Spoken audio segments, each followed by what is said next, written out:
Assalamualaikum warahmatullahi wabarakatuh. Kali ini Update TV akan membahas sesuatu yang agak berbeda dari sebelumnya, yaitu kita akan membahas tentang pemilihan umum. Nah, pemilu ini diadakan di Indonesia setiap 5 tahun sekali, dan di sana banyak sekali kontestasi yang melibatkan orang yang sangat banyak.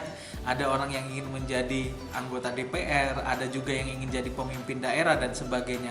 Nah, salah satu faktor penting di dalam pemilihan umum itu adalah seorang saksi, di mana saksi ini punya tugas yang sangat berat, cukup berat, karena dia akan melihat bagaimana pemilihan umum itu berlangsung secara baik, kemudian dia ikut menjaga suasana pemilihan umum itu tidak atau jauh dari kecurangan-kecurangan yang ada.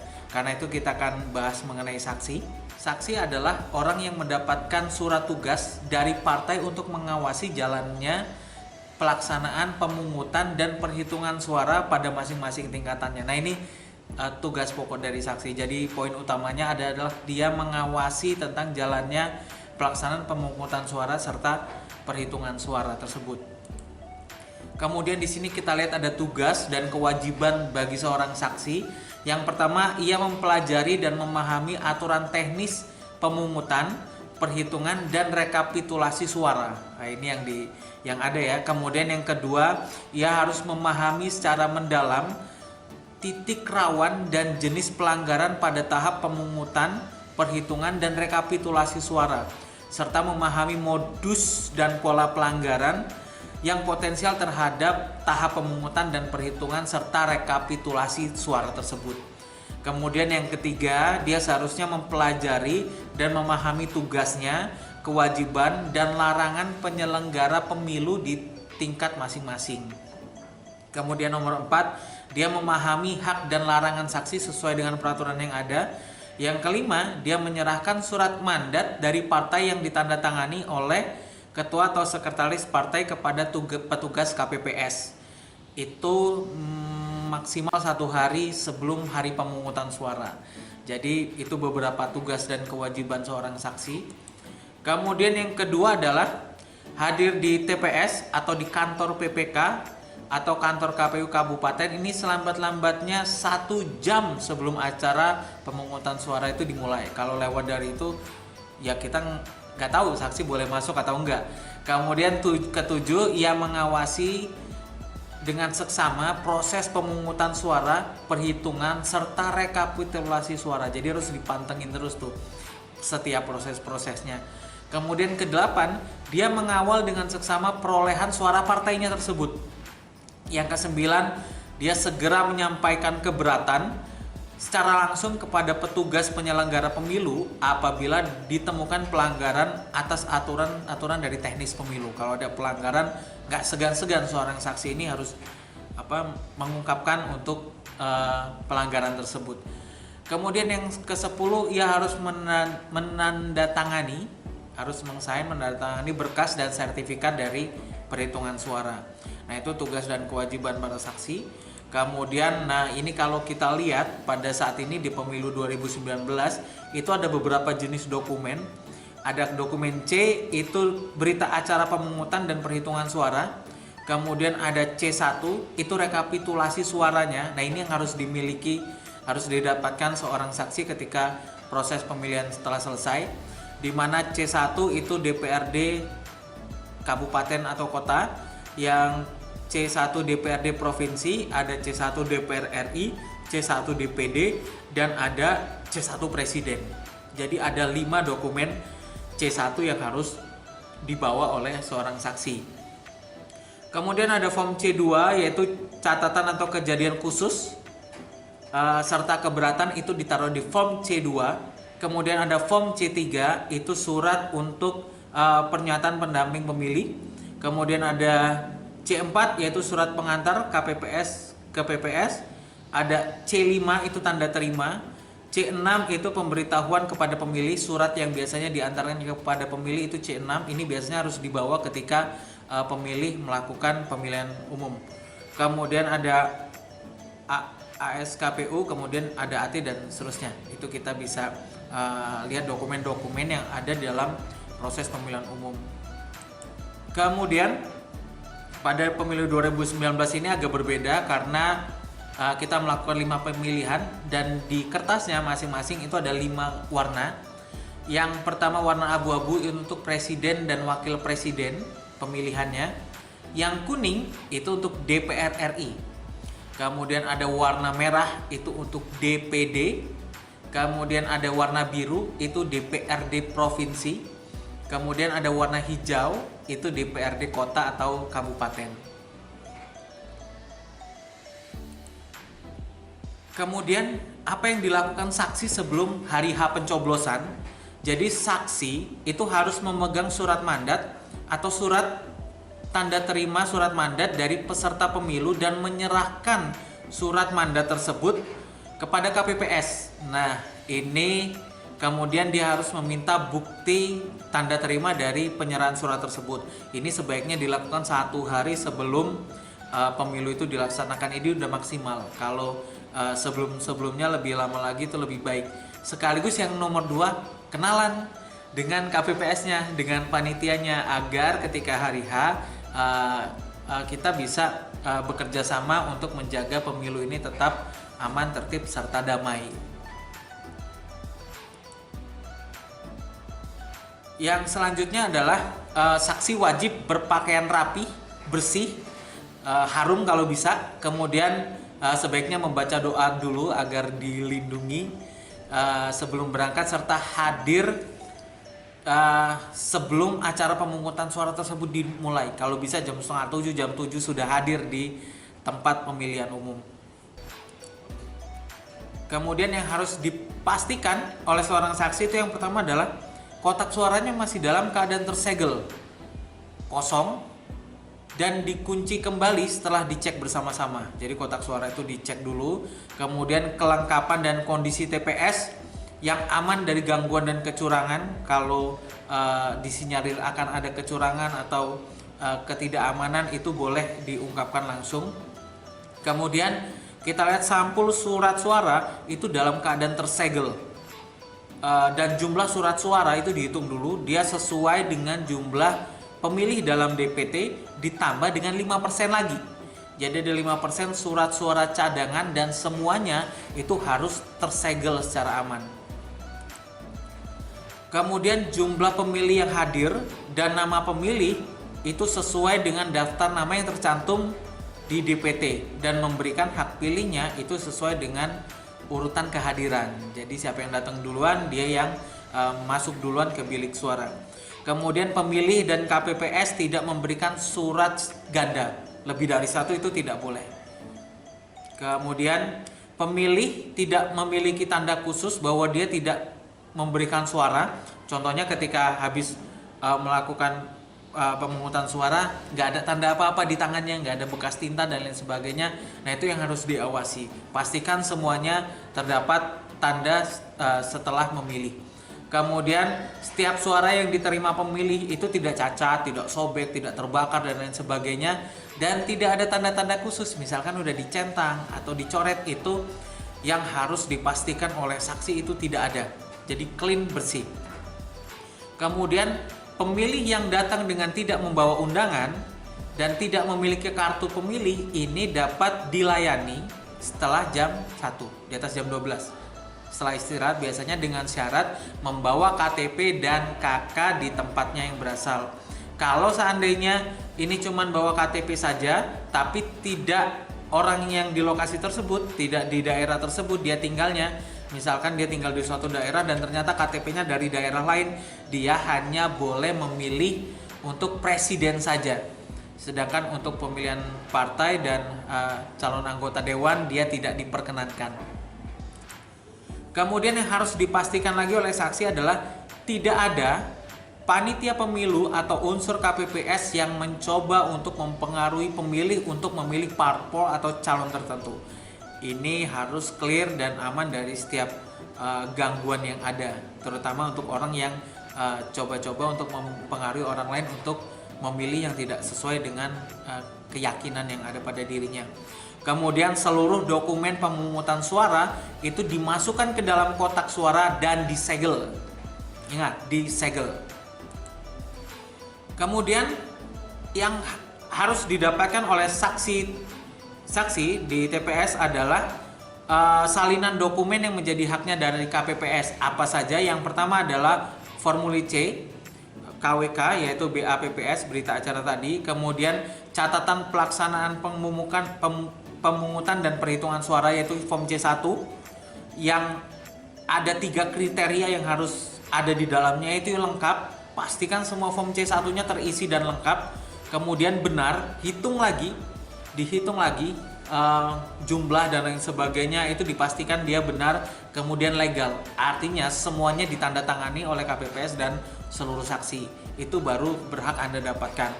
Kemudian yang ketiga, sertifikat hasil perhitungan suara lampiran C1. Kemudian lembar pernyataan keberatan saksi, ini juga harus kita dapatkan di form C3-nya. Kemudian ada beberapa hal yang harus diperhatikan, bahwa jumlah surat suara yang tersedia itu jumlahnya sama seperti jumlah DPT ditambah 5% sebagai surat suara tambahan. Pastikan itu dihitung dengan baik. Kemudian surat suara yang sudah digunakan jumlahnya ini yaitu surat suara yang sah dan jumlah surat suara yang tidak sah. Kemudian yang ketiga, tidak boleh ada penambahan surat suara selama jumlah surat suara tersedia itu mencukupi. Ya, dan kemudian tidak ragu, para saksi itu seyogianya dia tidak ragu untuk mengajukan pernyataan atau keberatan bila merasa ada kejanggalan atau ada potensi kecurangan lainnya dalam proses pencoblosan atau perhitungan. Nah, ini penting bagi seorang saksi untuk berani mengajukan pertanyaan tersebut kepada KPPS. Kemudian saksi itu dapat meninggalkan TPS setelah mendapatkan salinan dokumen yang banyak tadi di atas. Jadi ada beberapa dokumen, ketika sudah didapatkan semua dan acara pemilihan dinyatakan selesai oleh KPPS, maka saksi itu dapat meninggalkan TPS. Akan tetapi jangan langsung pulang ke rumah, jangan disimpan di rumah dokumen-dokumennya. Dokumen tersebut harus segera diantarkan ke koordinator saksinya atau dikumpulkan ke DPC atau ke tempat dikumpulkannya dokumen-dokumen C1 dan lain sebagainya sebagai syarat Anda sebagai saksi di TPS tersebut. Selanjutnya adalah surat suara yang sah. Nah, ini juga penting kita untuk tahu mana sih surat suara yang sah atau tidak sah. Surat suara yang sah itu dinyatakan sah dengan ketentuan sebagai berikut, yaitu surat suara ditandatangani oleh ketua KPPS. Kalau tidak ada tanda tangan dari ketua KPPS itu tidak sah. Kemudian tanda coblos pada nomor urut, foto nama salah satu pasangan calon, tanda gambar partai politik atau gabungan partai politik dalam surat suara, atau tanda coblos lainnya pada nomor atau tanda gambar partai politik dan atau nama calon anggota DPR, DPRD provinsi dan DPRD kabupaten atau kota berada pada kolom yang disediakan. Nggak boleh kalau tidak pada kolom-kolom yang tidak disediakan tersebut. Kemudian tanda coblosnya cukup hanya pada satu calon perseorangan saja. Kemudian surat suara dianggap tidak sah sebagai berikut jika dalam hal ketua KPPS menemukan surat suara yang terdapat tulisan dan atau catatan lain, surat suara tersebut dinyatakan tidak sah. Kemudian ketua KPPS menemukan surat suara yang dicoblos tidak menggunakan alat coblos, surat suara tersebut dinyatakan tidak sah juga. Kita lihat surat suara yang sah. Pertama, ini kalau untuk Pilpres, kalau dicoblos di tengah-tengah, ini sah untuk bagi pasangan calon yang bersangkutan. Kemudian yang seperti ini sudah dicoblos nomor urutnya, dicoblos juga gambarnya, ini tetap sah. Kemudian ini nyoblos tapi agak geser-geser ke pinggir, tapi tetap berada di dalam kolom. Kolomnya masih ada area yang tercoblos, ini pun sah gitu. Jadi kalau sebagian lubangnya di luar, sebagian di dalam, kalau itu dianggap tidak sah, Anda harus protes bahwa ini surat suara yang sah. Kemudian ini untuk pemilihan suara DPR atau DPRD, dicoblos nomor urut partainya saja atau gambar partainya saja itu sah untuk partai. Tapi untuk parpol saja, untuk calon tidak ada. Kemudian jika dicoblos partainya, kemudian ada 2 atau 3 atau lebih nama calonnya yang dicoblos, ini sah, tetap sah, tapi suaranya untuk parpol, bukan untuk calon. Calon dianggap tidak sah, tapi untuk parpol ini sah. Kemudian ini seperti tadi, partainya tidak dicoblos, tapi calegnya itu dicoblos, calon anggota dewannya dicoblos, dan coblosnya lebih dari 1. Itu sah untuk parpol, tapi tidak untuk calegnya. Jadi sah untuk parpol, tapi calegnya tidak sah. Ini dicoblos semuanya di bagian nama parpol dan logonya, ini sah untuk parpol. Kemudian jika ada pencoblosan seperti ini di tempat kosong, tidak ada siapa-siapanya, tapi masih dalam kolom, tidak di nama caleg maupun di logo parpol, ini tetap sah. Jadi tapi tidak untuk parpol, dia tidak untuk caleg, dia untuk parpol saja sahnya. Kemudian jika dicoblos sama kayak tadi, mepet-mepet, lubang yang satunya di luar, lubang yang separohnya di dalam, tapi masih dalam kolom, maka ini dianggap sah untuk parpol. Kemudian jika ada seperti ini nggak jelas nih, dia mau yang mana nyoblosnya, mau yang parpol keempat atau kelima, karena dia ada di tengah-tengah. Ini sah, tapi sah untuk parpol, tidak sah untuk para calegnya. Calegnya tidak sah, tapi untuk parpolnya itu sah. Kemudian jika mencoblos di tempat yang kosong, tidak ada nama parpolnya, ini juga sah. Kemudian yang seperti ini dicoblos untuk logo parpol, kemudian untuk nama calegnya di tempat yang kosong, ini sah. Untuk parpol sah, tapi tidak untuk caleg. Kemudian jika dicoblos nomor urutnya saja atau logo parpolnya saja, itu sah untuk parpolnya. Kemudian kalau ada yang mencoblos untuk calegnya saja, pas coblos di nomor 2 misalkan, tapi tidak mencoblos logo parpol, ini sah untuk dua-duanya. Untuk parpol sah, untuk calegnya juga sah. Kemudian kalau yang seperti ini perfect banget gitu. Jadi logo parpolnya dicoblos, nama calegnya dicoblos, ini sah untuk dua-duanya. Untuk parpol sah dan untuk caleg juga sah. Kemudian yang seperti ini sama, dia lubangnya berada di setengah di luar, setengah di dalam, tapi ada area yang masih tercoblos. Ini sah untuk dua-duanya, untuk calon sah dan untuk parpol juga sah. Kemudian jika 2 seperti ini, nomor 3 dan nomor 7 dicoblos, nah ini sah tapi untuk parpol, untuk anggota dewannya tidak dihitung, jadi hanya dihitung untuk parpolnya saja. Dua-duanya mencoblos di area nama caleg, ini sah untuk caleg tersebut, calon tersebut, dan sah juga untuk parpolnya. Kemudian jika ada seperti ini, satunya dicoblos di nomor 3, ada namanya, satunya di area kosong, ini sah juga untuk dua-duanya. Jadi untuk caleg yang bersangkutan ini dihitung dan untuk parpolnya juga dihitung. Kemudian DPD yang sah seperti ini, coblos di namanya, di nomor urutnya, di gambar orangnya, ataupun nyerempet-nyerempet dikit keluar tapi yang di dalam masih tercoblos, itu sah untuk yang DPD, karena DPD cukup mencoblos gambar orangnya saja. Kemudian ini surat suara yang tidak sah, memilih lebih dari 1 parpol, itu tidak sah. Kemudian dicoblos parpolnya benar tapi dicoret-coret, ada coretannya, ada bekas tintanya, ada dihapus dan lain sebagainya, ini tidak sah. Kemudian ada yang bahkan disobek, dilobangin, mencoblos tidak menggunakan alat yang disediakan, pakai linggis misalkan dicoblosnya sehingga lobangnya besar banget, ini tidak sah. Ini perusakan terhadap surat suara dan ini tidak sah. Dan seperti itu mungkin beberapa hal yang perlu diketahui oleh saksi, dan yang paling penting adalah saksi harus pulang dengan membawa beberapa form yang tadi sudah disampaikan. Yang paling penting cek dulu formnya lengkap atau tidak, benar atau tidak, kemudian legal atau tidak. Legal tanda tangani dengan seluruh saksi yang ada dan KPPS serta petugas yang ada di sana.